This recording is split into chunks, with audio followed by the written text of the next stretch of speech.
12 days after the worst mass murder in Canadian history, the Liberal government bans a huge swath of semi-automatic weapons in Canada, including the weapons allegedly used to kill 22 people in that rampage. It is now prohibited to use, sell, or import over 1,500 different types of what the government calls assault-style firearms. Current gun owners will have a 2-year amnesty to comply to the new rules. But will this ban really reduce gun violence if many criminals are still able to get weapons illegally? And how does the government define these banned weapons? Joining me now is the Public Safety Minister Bill Blair. Minister, always good to have you on the program, and I hope you and your family are well. Let's talk about the details. Mass shootings, like we saw in Nova Scotia, are horrific, tragic, and terrifying. But the fact is they account for less than 1% of the firearms deaths in Canada. And as far as we know, the guns used in the Nova Scotia mass murder were purchased in the U.S. and smuggled here. So to begin with, would this ban that you've introduced have any impact on that situation? And the answer to that is yes, Evan. I'm not going to discuss. It's up to the Mounties to disclose the weapons and their origins in the course of their investigation. But I think when that information is available, Canadians will understand its relevance to the steps we have taken today. And I want them also to remember its relevance to other tragic crimes in Canada. These are the type of weapons that were used at École Polytechnique to murder 14 innocent women, that were used in Quebec at a mosque to kill 6 worshippers. The same type of weapons that were used to kill in Moncton the RCMP officers, or Fredericton police officers in Fredericton, or the RCMP in Meyerthorpe. You know, we have had far too many tragic incidents in this country where weapons that were not designed for the purposes for which weapons are allowed in this country, which is sporting and hunting activity. These weapons were designed for military use. They're designed for soldiers to kill soldiers. Henceforth, not a single more one of these weapons can ever be sold legally in Canada. And so as many as we have today, that's the max. And now we will begin the hard work in Parliament of bringing forward legislation, because we want to be able to deal with those weapons that do exist in our society safely, responsibly, and effectively. And Parliament will decide how those weapons will eventually be disposed of. Minister, your government, the Prime Minister, you keep using this term military assault weapons designed to kill people.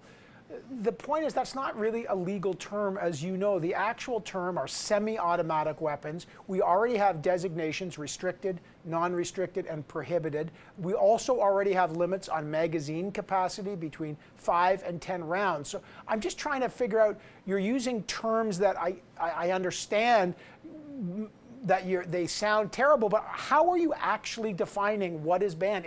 Are you banning all semi-automatic weapons? No, you'll notice on the list the weapons that we are banning. First of all of them have in their origins and in design military use, but they are all semi-automatic. They are all capable of rapid sustained fire, not automatic fire, but rapid sustained fire. They're all capable of taking large capacity magazines, and they all use center fire ammunition, not 22 rimfire ammunition, but ammunition either 223 NATO rounds or higher capacity of rounds. And so those are the weapons that have made this list of prohibited weapons. They are not designed and used for hunting, and they're not designed and used for sport shooting.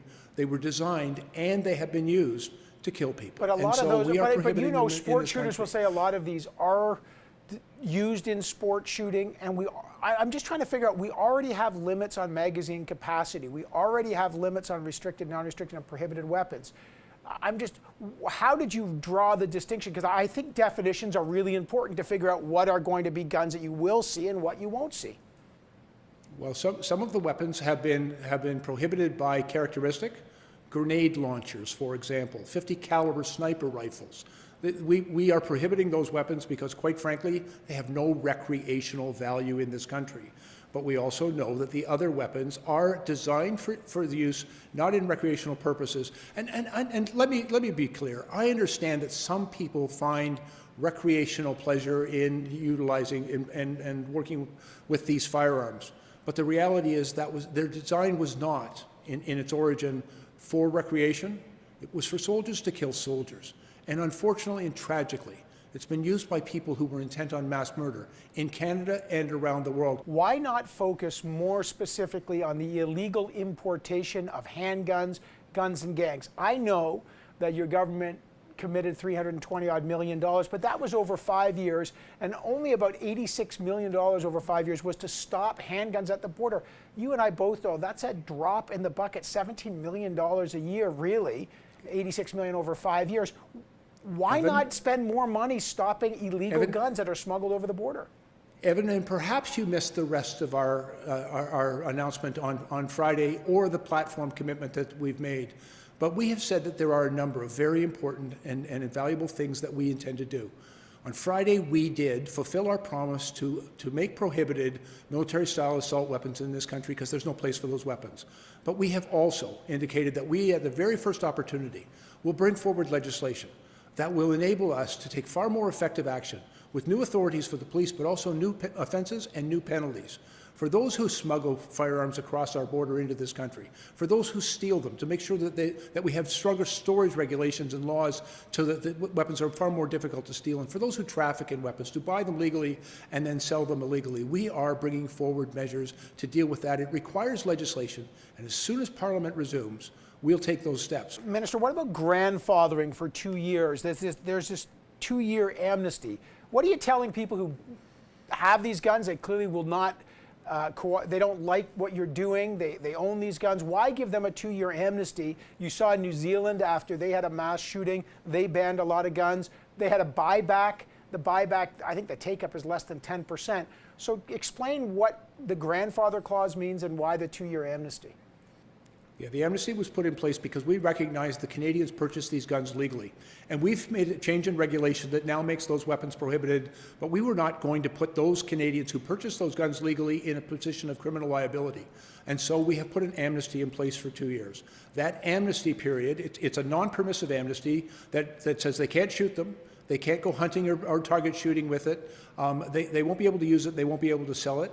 But we did not want, because they were in legal, lawful possession of them, to put them into criminal jeopardy. And so there is an amnesty period. And in that amnesty period, we have committed to bring forward legislation. Legislation that Parliament will make a determination on how we can safely, effectively, and responsibly address those weapons in our society. And we have said we will introduce a buyback program. But that requires legislation, and it requires a budget. And Parliament will make that decision when Parliament resumes.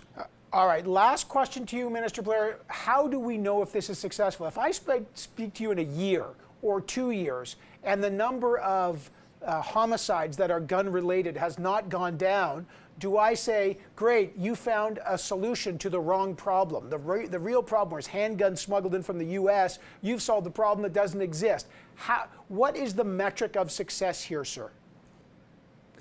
Gavin, I've spent my entire life trying to reduce gun violence, and I think there are a number of very important ways to do that. Restricting the access, the supply of guns is an important metric for us, and we are taking steps to do that. We also have a lot of work to do to reduce the demand for those guns, and we are prepared to take that action as well. Ultimately, our success will be measured on what does not happen. And so if we do not have any more of these instances where someone gains access to a weapon that was designed to kill people and then chooses to go out and do so, and we're going to make it far more difficult for a person to gain these weapons, first of all, by prohibiting their sale and use in Canada, and secondly, by investing and taking stronger measures to prevent them from being smuggled, stolen, or diverted and criminally trafficked in this country. Bill Blair, got to leave it there. Minister, I appreciate you joining us this morning. Thanks so much.